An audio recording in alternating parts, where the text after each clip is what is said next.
네, 후보자 지명 축하드립니다. 예, 감사합니다. 네, 문재인 정부 때 심우정과 지금 윤석열 정부의 심우정은 같은 분입니까? 예, 그렇습니다. 네, 그렇게 믿어도 됩니까? 예, 그렇습니다. 네, 좀 떨떠름하신 것 같은데. 아닙니다. 그래요? 자, 살아있는 권력에 대한 수사를 하는 게 검찰의 수사의 본령이다. 이렇게 검사들이 끊임없이 얘기를 했어요.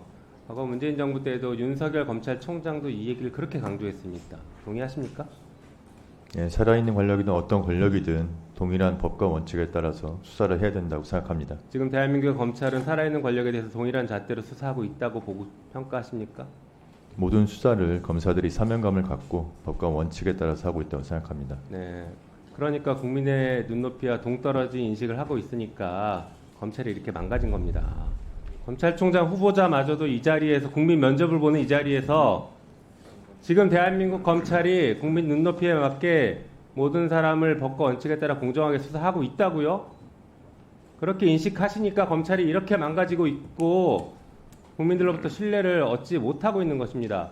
적어도 이 자리에서는 후보자께서는 국민 눈높이에 맞지 않은 부분이 있다라고 하면 제가 총장이 돼서 바꿔보겠습니다. 이런 결기를 보이셔야지. 여전히 지금 선배들이 한 거랑 똑같은 행동, 똑같은 태도로 이 자리에 임하시면 아무것도 달라지지 않아요.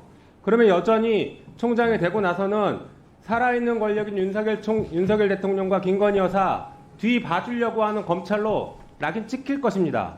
어떻게 생각하세요? 결기를 보여줄 수 있어요? 어떠한 사건이든 동일한 기준과 잣대를 가지고 규정에 따라서 법과 원칙에 따라서 하겠다고 말씀드립니다. 네. 그때 그 심우정과 지금의 심우정이 좀 다른 것 같습니다. 답변하시는 거 보니까. 자, 살아있는 권력에 대한 수사는 혹여나 검찰총장이 잘못을 저지르더라도 똑같이 적용돼야 됩니까? 그렇습니다. 만약에 후보자가 검찰총장이 되면 본인이 잘못한 게 있다라고 하면 공정하게 수사해야 된다. 수사를 공정하게 받을 용이 있습니까? 물론입니다. 네, 적극적으로 수사 받을 용이 있어요? 저를 검사들의 그 직무 관련 범죄가 있다면은 네. 그런 상황을 대비해서 좀 공수처가 있는 거 아니겠습니까? 공수처는 수사를 하는 곳이고 수사를 그렇게 받을 의지가 있냐고요, 적극적으로. 물론입니다. 네. 만약에 총장으로서 업무를 수행하다가 위법, 위헌적인 행동을 한다라고 하면 국회가 탄핵을 할 수 있는데 국회가 탄핵한다라고 하면 적극적으로 응할 것입니까? 지금 잘못이 발견되면요.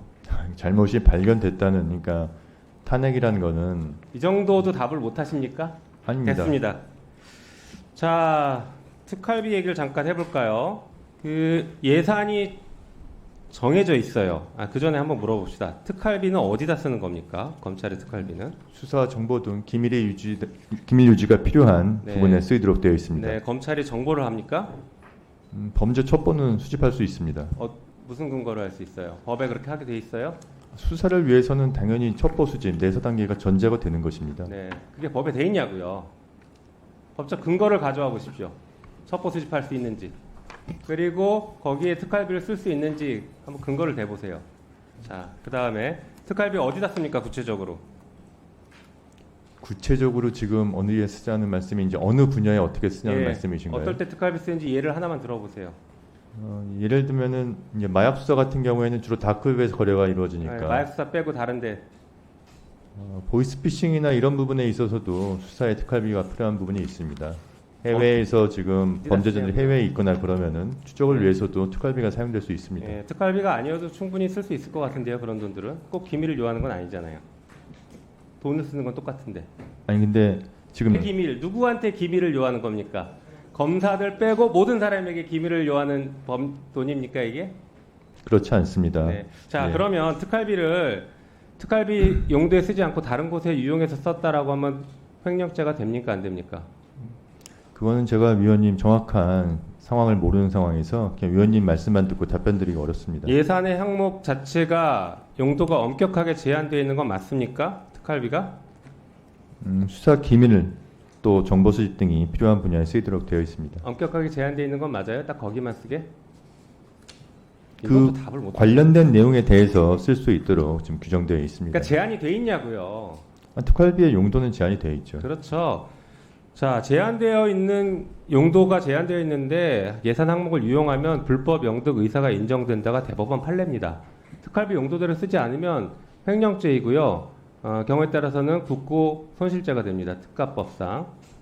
실제로 국정원장이 특활비를 대통령 당시 이제 박근혜 대통령에게 뇌물로 준 사건에서 뇌물죄는 무죄가 나왔지만 특활비를 횡령한 사실은 인정이 됐어요. 그리고 박근혜 대통령도 횡령 금액을 서로 나눈 것은 공범 간에 나눈 것에 불과하다. 그래서 박근혜 대통령마저도 특활비 횡령의 공범으로 봤습니다. 알고 계세요? 예, 그런 판결이 있던 걸 알고 네, 있습니다. 그러니까 특활비를 제대로 안 쓰면은 횡령죄가 성립하고 만약에 후보자가 그렇게 했으면 후보자에게도 횡령죄가 성립되는 것이겠죠. 네. 자, 보니까 동부지검장 시절에 1억 2,781만 원을 사용했어요. 2021년 9월 달에.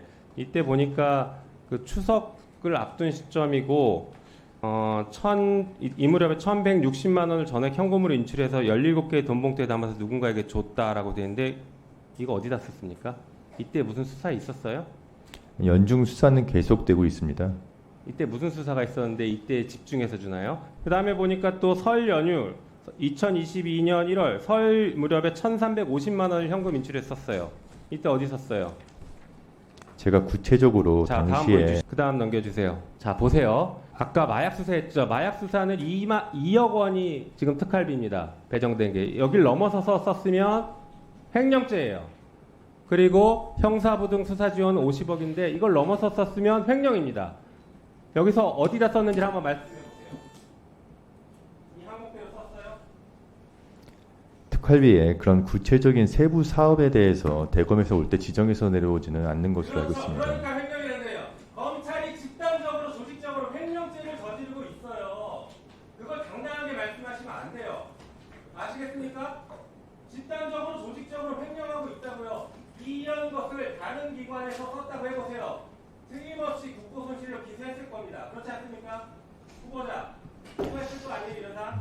그렇게 생각하지는 않습니다. 이게 세부 사업과 대한민국 공무원 여러분, 특활비를 이렇게 써도 횡령이 되지 않는다라고 지금 검찰청장 후보자가 얘기했으니 앞으로 마음대로